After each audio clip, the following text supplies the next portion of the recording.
અત્યારના જે યુવાનો છે જેને ઝડપથી અમીર થઈ જવું છે એના માટે એ શેર માર્કેટની અંદર આંધળું અનુકરણ કે જે કાંઈ કહ્યું એને પૂરી માહિતી નથી અને શેર માર્કેટમાં જાય છે ને પછી ડૂબી જાય છે ને ઘણા બધા એવા કિસ્સાઓ આપણે જોવી છે. તો ઇન્વેસ્ટિંગ અને ટ્રેડિંગ આ વચ્ચે તમે શું ફરક કરશો?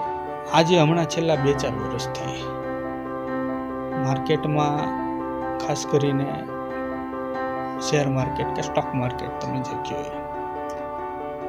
એમાં યુવાનોના પૈસાઓ બહુ વેડફાઈ જાય છે અને અમુક તો દેવાઓમાં આત્મહત્યા કરે છે, ડૂબી જાય છે. પણ એનું પાછળનું તમને લોજિક કહું ને, કોઈ પણ બિઝનેસ હોય, સ્ટોક માર્કેટ છે એ એક બિઝનેસ રિલેટેડ જ છે. જેમ એનો બિઝનેસ ગ્રોથ થશે એમ જ શેરનો ભાવ વધશે. એવું કોઈ રોકેટ સાયન્સ નથી કે આજ 100 રૂપિયા શેરનો પ્રાઇસ છે કાલ 200 થઈ જશે. એ થાય તો ખોટું જ હોય, એવું હોય જ નહીં.